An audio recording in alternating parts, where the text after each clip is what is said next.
Alright people, and welcome back to the channel. So Premier League Game Week 2 just kicked off. Was it better than Premier League Game Week 1? Simple answer, yes. But hey, enough about me mumbling nonsense. Let's get on with the review right now. So yeah, Premier League Game Week 2. Let's talk about it. So anyways, let's go. West Ham 1, Chelsea 5. This was sweet, sweet revenge. Thank you, Chelsea players, for doing this to Graham Potter. Guys, you seriously don't know how bad it was. When Graham Potter first came to Chelsea, I was one of the people who was actually a bit excited for him.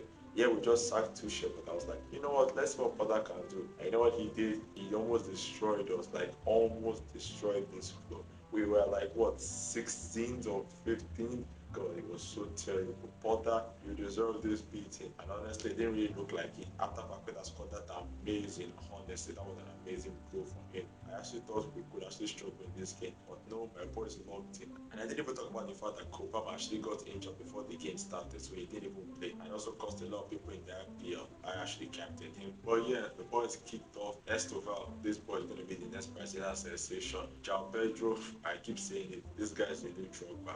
And the rest of the players, they all really did very well. And honestly, Chelsea, keep this shit up. Who knows, maybe we're going to win the title. But I know that's wishful thinking right now, but we never know.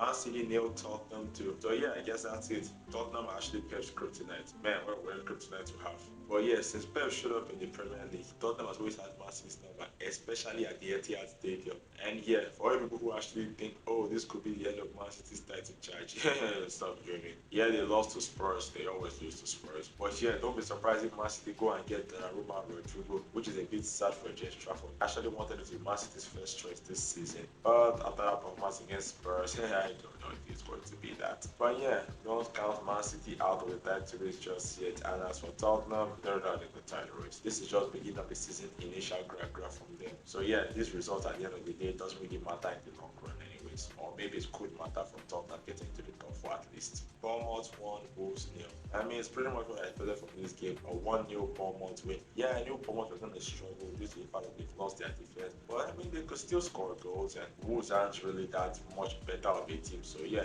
I was expecting a Bournemouth win here, and they pretty much did. Brentford won, Aston Villa nil. Wow, Keith Andrews actually won a match before Una Emery this season. That was really funny. But yeah, Aston Villa, you guys need to sort out your transfer. Buy more players. You actually need to get another striker. It's super weird that you're losing to Keith Andrews of Brentford. But still, kudos to Brentford for getting that win. I mean, I actually thought they were going to struggle throughout the season. Not to relegate, but I thought they were going to struggle. And they got a win in the second game. I still think they're going to struggle though because, well, I don't know. I just still don't trust the guy. He might prove me wrong, but still don't trust him. But yeah, Villa sort your shit out. Burnley 2, Sunderland nil. See what I told you? That Sunderland win against West Ham was just initial grand. They're about to that normal thing. This is exactly what I expected Sunderland to be this season. I mean, I'm not saying that they can't win games, but I don't expect them to have that 3-0 dominance like they did. Besides, it was West Ham, Graham Potter, and he's probably in trouble. But yeah, a great win for Burnley. Like I said, they're my favorites to put more of a fight and stay up. I still think they're going to stay up, but I still believe out of the relegated teams, they'll put up the most fights this season. Arsenal 5, Leeds nil. Arsenal on top of the league. Arsenal on top of the goddamn league. In one of my predictions video where I predicted every scenario for each team this season, I said Arsenal were not going to top the league once.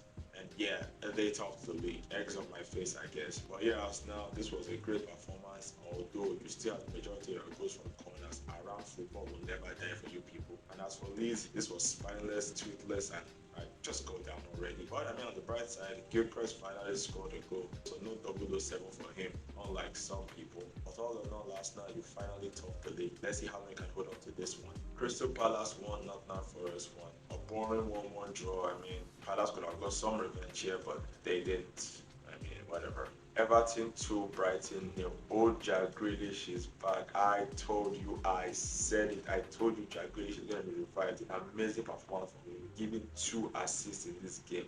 Jack Grealish, this is just special for you. And honestly, I'm putting it down now. I actually said Jack Grealish is going to be top 5 goal contributors in the league this season, and he will be. I'm also going to say this: he's going to fight his way all the way back to the England squad for the World Cup. So yeah, Jackie Boy Grealish, suit up. We're going to push up the team. I don't know, Jared Bowen, Phil Foden, but you're going to get back to the England squad. And as for Brighton, he'll be fine. Fulham 1, Man United 1. Look, I know it's just game week 2, so we need to ease calm down. But Man United are awful. Yeah, they were awful. They did not look like they were going to dominate this match. Honestly, Fulham looked like the better team most of the time.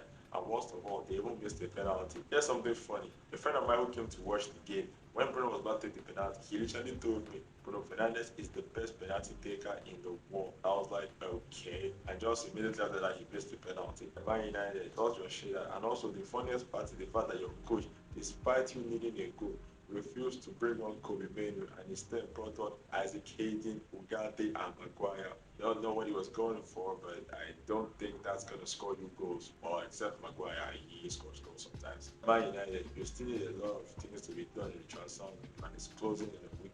So such a shit out. Otherwise, Amorim would actually be the first to be sacked. Newcastle 2, Liverpool 3. Honestly, this was the best match of the weekend. Yes, better than Arsenal, Leeds, and West Ham, Chelsea. Like Liverpool in the last 2 games have played cinema matches, and this was another cinema match. Honestly, with the way they were playing in this game, sometimes you wouldn't even think that Newcastle was one who got the red card. And they did. They did get a red card in that game. With an early goal from Anthony Gordon, then Gravenberch gets an equalizer. Tike showing why he's one of the best strikers in the league this season. Seriously, did they still really need Isaac? And Gordon getting sent off, me thinking the game was probably over for Newcastle. But shockingly, they actually bounced back despite the red card, like I said, and played very well, even getting an equalizing goal late, looking like they could actually win the game. But then some 16-year-old kid comes off for Liverpool and scores the winning goal. When I saw him getting subbed on, I was like, what's he gonna do? Got the winning goal. I actually low-key celebrated because that was amazing. And then my friend told me he was from Chelsea Academy. Of course, he's from Chelsea Academy.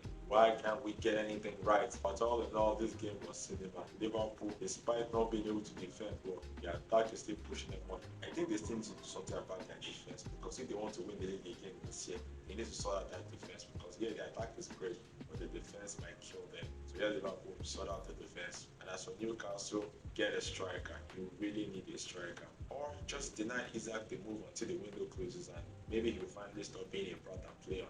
But anyways, that's what we have for Game Week 2. What's better than Game Week 1? Except the fact that Arsenal are now top of the league. But don't worry, that's not going to last. But yeah, hope we can keep the momentum going, especially from my team. Come on, Chelsea, you can do it. But anyway, that's what we have for this video. Make sure to like, subscribe, and comment.